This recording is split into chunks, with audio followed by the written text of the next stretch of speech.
Welcome to a quick take video where we are going to discuss creating a tandem with field updates design for PCI Express. My name is Jason Lawley, Technical Marketing Manager. Let's go ahead and get started. So what's the purpose of tandem with field updates, you might ask?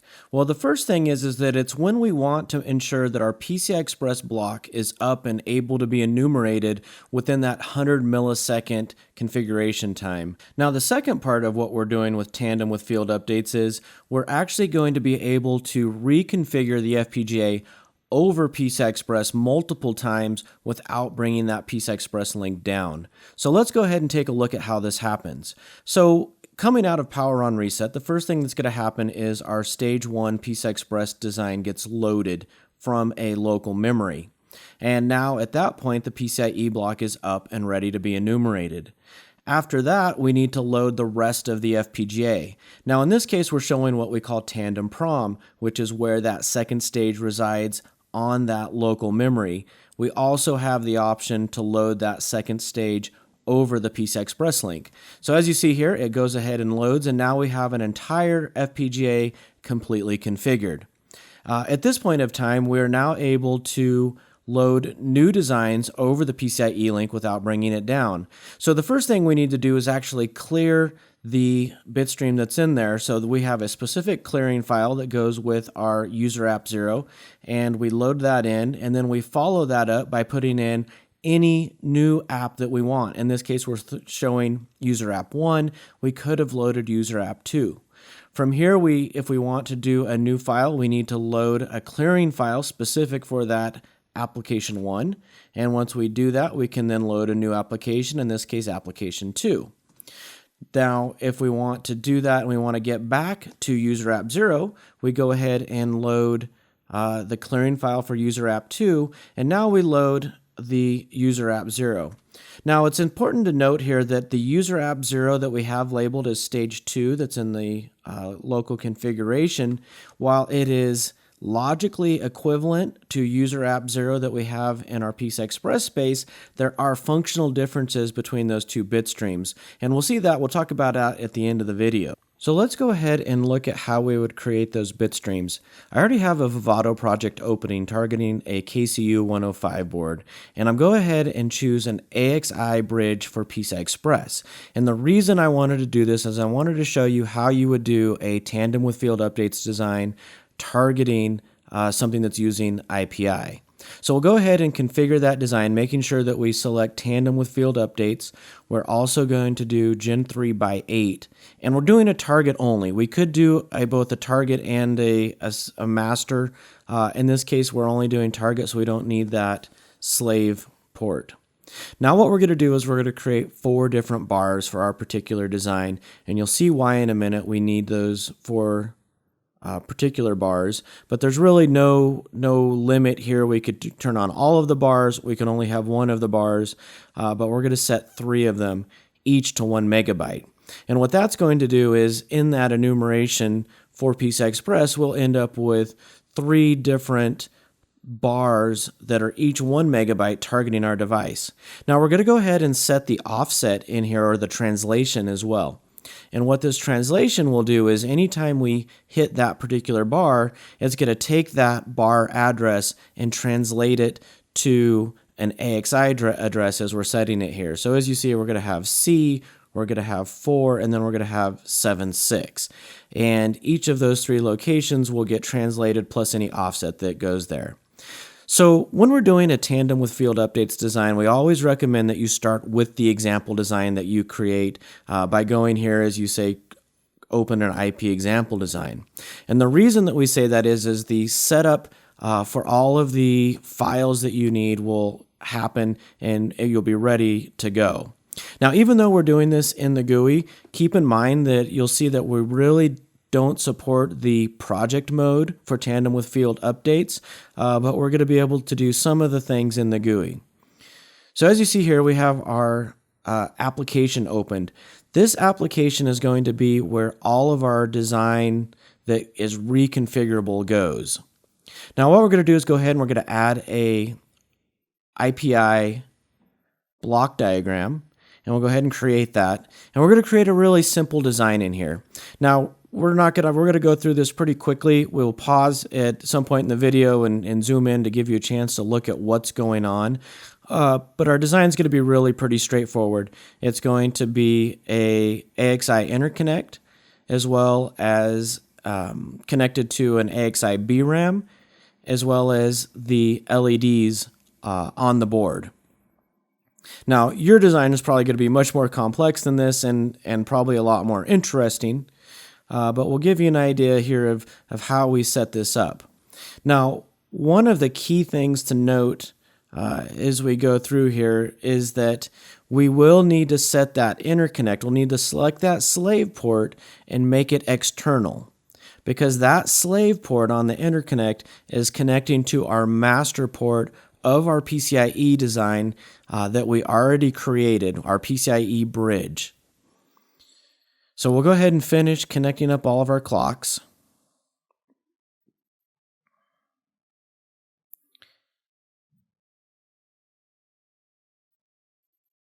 All right, now as I said, here's where we're going to go ahead and we're going to make our slave port, all of our slave ports external. So the actual AXI interface, the clock interface, and the reset. So the first thing we need to do, one of the things we need to do is we need to set this interface for the slave port to 256 bits, because that is the width of our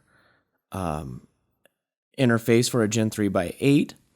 We also need to make sure that we set the associated clock and reset, we need to set the associated AXI port for the clock and as well as the reset.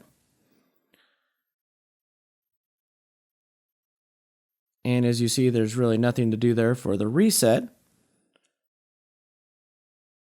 And now we should be ready to go. So we'll go ahead and relay it out. Let's go ahead and take a look at the address editor. What you'll see here is, for now, we have our two offsets to our BRAM and our LEDs, and it's set to what we had it set in our AXI bar. We also have our clock output there set to 100 megahertz, so we're getting onto a 100 megahertz clock, and we have our BRAM set up as well. All right, so let's go ahead and validate this design. Oh, we forgot to do one thing here. We needed to connect our clock to our processing system reset. All right, let's go ahead and revalidate. We should be all fine there, and as you see, it passes without any critical warnings. Let's go ahead and save that off. Now, there's a couple ways to do this. In this case, we're going to go ahead and create a instance just so that we can find our instance of our block diagram that we want to create. This makes it easy so that we can connect it into our design. So this gives us the instance itself. We can go ahead and copy that. We can go into now our PCIe app, and in the app itself, there's already a design that's in there that's just a really simple block RAM. What we want to do is put in our design, so we've done that with our instance. Now we need to add a couple inputs to our design. So this is the sys clock, the 125 megahertz reference clock, as well as a reset. Now notice we have to add a wire and a reset, and we'll talk about that in a minute. But I'm going to change up some of these LEDs. So I'm going to make the heartbeat on LED 0, and then I'm going to make the LEDs 1, 2, and 3 connected as they are. Now at the top level of the design, I need to add in again our reset as well as our 125 megahertz clocks.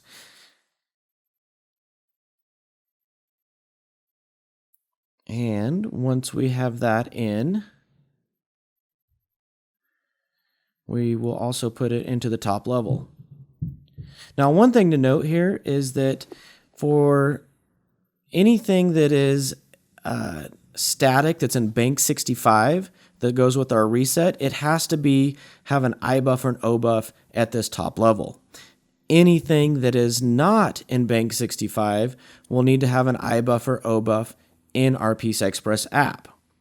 Now, we also are going to set this as a out of context for this particular file. And what this is going to allow us to do is essentially synthesize the design that's out of context.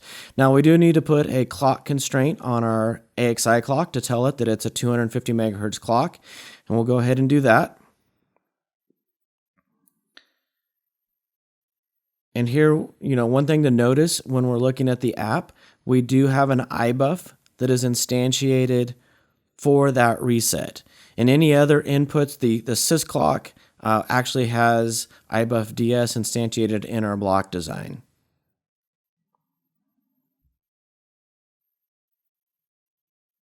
All right, now that we have that set up and we've set it to be out of context, we're ready to implement it. Now we're going to speed this up.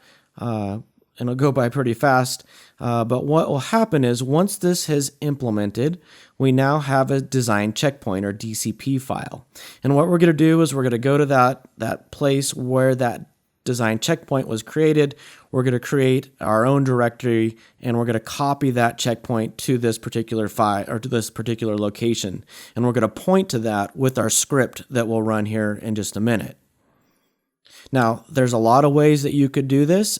You could have different designs in different places, and you could put those all under revision control, or you could copy it out like I've done.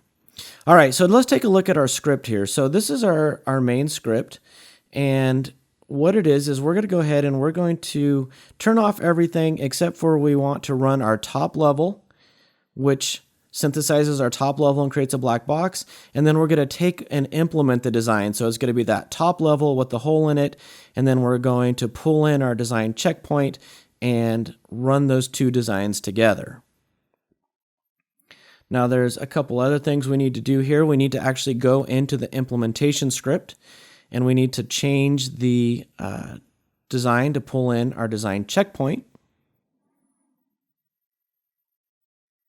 And then we also need to set a timing constraint to make sure that our timing knows that there is a difference or that there is no correlation between our 100 megahertz reference clock or our 100 megahertz clock that we created from the MMCM and our 250 megahertz PCIe clock. And then the last thing we're going to do is we're going to add some additional port constraints to our 125 megahertz reference clocks as well as our reset, so we know where those go. All right, now once we have that, we're going to go ahead and open a new version of Vivado. And in this new version of Vivado, we go ahead and we source our main tickle script. And it's going to go through here, and now it's going to implement our first implementation. And it's going to create a bunch of bitstreams for us, and those bitstreams will be both the stage 1 and the stage 2, as well as a clearing file, and then a partial file that will let us get back to our same functionality that we have in this first design. All right, so now once that has done and we've implemented that design, let's say we want to go back and we need to make some changes to our design. So what we can do is we can go back into our block diagram. And in this case, what we're going to do is we're just going to modify our BRAM. We're going to change the size of it to 16K. We're going to make it a little bit bigger. And then we're also going to add ECRC. And here, when we do that, we get an additional port where we can read information from. We're going to attach that to our third bar. And this is where we're going to put that third bar address translation so that we can look at that design. So we'll go ahead and make sure that it validates. Oh, we forgot to connect our clock up here and reset. So I'll get those connected to our interconnect. Revalidate. And if that turns out successful, and it does, now we can go ahead and save that off. Now, in addition to that, let's say that our blinking LED was maybe going a little too slow and we need it to go faster. So we'll go ahead and change that in our app here as well. And again, I know your designs are going to be much more complex and probably a lot more interesting than this, but this gives you an idea of what's going on. So now what we want to do is open up our implementation 2 script. And we're going to go ahead and now we're going to point to the DCP location that's going to happen when we generate that design. So now let's go ahead and we'll regenerate this design that's out of context. It's going to overwrite our design checkpoint, but that's okay. We're going to create a new implementation 2 directory, copy over that new DCP. So now we've got 2 DCPs, an implementation 1 and an implementation 2 that we've saved off. So we'll go into our main script here and we're going to turn off our top level because we've already synthesized that. We don't need to do that anymore. And now we just want to run implementation and bitstream generation for our implementation 2. Notice we're not running synthesis here because in this case we've run it out of context in the GUI. We could turn that synthesis on and let it run and put that all into a script. For us, we're not going to do that. So now we'll go back to our implementation, our version of Vivado that's opened, and we will rerun again that implementation. And once it gets done, we will be able to take a look at some of the bit streams that get generated. And what we have now is multiple bit streams that have been generated that we can load into our design. So let's go ahead and take a look at those. All right, so here you see we get a, this is a screenshot from the Bitstream version 1 directory within the Bitstreams directory. And here you see we get a bunch of different bit and bin files and MCS files and prom files. But when we break those down a little bit further, I'll show you really what we have is we have some files for initial configuration of the FPGA. So if we're doing Tandem PCIe, we have ver1 tpcie tandem 1 and ver1 tpcie tandem 2. And what we would do is we would put tandem 1 into the local configuration area, and then tandem 2 would be loaded over the PCI Express link. Or, like we saw with the initial example, we could also have ver1 underscore prom, and in that case, that is 2 bit streams put together. We would put those 2 bit streams onto our SPI device. PCIe would load first, it would be up and running, and then the rest of the design would load over. Either way, that gets us our initial configuration of the FPGA coming out of Power on Reset. Now there's a couple different files that are for reconfiguration of the FPGA in that directory. Here we've got a tpcie and tprom. Update region partial clear. So these are the clearing files that go with our design. And then we have these tpcie and tprom region partial files that you see down below. Now, because of what we didn't do in our main script, we ended up with both tprom and tpcie files in this lower part here. We could turn that off so we get just one or the other depending upon how we want to initially configure. In this case, these files are exactly the same. So if we were to go and diff the clear files or diff the partial files, you would find that they're exactly the same. So, and then what we see in our bitstreams / ver2 directory are just our partial clear files and then our partial file. We don't get any initial configuration files. These are the files that we only have for reconfiguration. So let's go ahead and close out and we'll look at what does this mean? Like, so what would an example design look like if we were using these files? So coming out of Power on Reset, starting from time 0, what's going to happen is we will load our ver1 tpcie tandem 1. And that comes from local configuration. Once that's complete, we will load ver1 tpcie tandem 2 over the PCI Express link. Now at this point, this completely configures our FPGA from Power on Reset, and we will never use these 2 files again unless we restart the FPGA and repower it.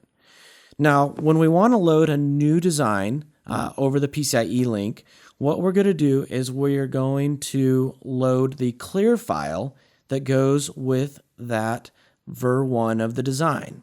So here you see we've loaded ver1, pretty long name, and then underscore clear. At this point, our FPGA is essentially blank, and we could load ver2, or if we had version 3, 4, 5, or 6, or however many versions we wanted, we could choose any of those to load at that point in time. In this case, we'll go ahead and load version 2. Now, once version 2 has been loaded, it is up and going, and our design is working. If we want to load going back to version 1, what we need to do is again load our clearing file for version 2. So now again we could go anywhere at this point because our device is clear, and we would then load our update for going back to version 1. Now it's important here to note that this partial is different than the Ver1 TPCIe Tandem 2 that we loaded coming out of Power on Reset. While their functionality is the same, what they have in their Bitstreams is different, so it's important to remember that. Now again, from this point, we can choose to go anywhere we want to go as long as we load that clearing file. So we can load that clearing file and we can go on and on and on, reconfiguring our FPGA. So that concludes how to create Bitstreams for a Tandem with field updates design. We hope you'd enjoyed this video and look forward to any comments that you might have.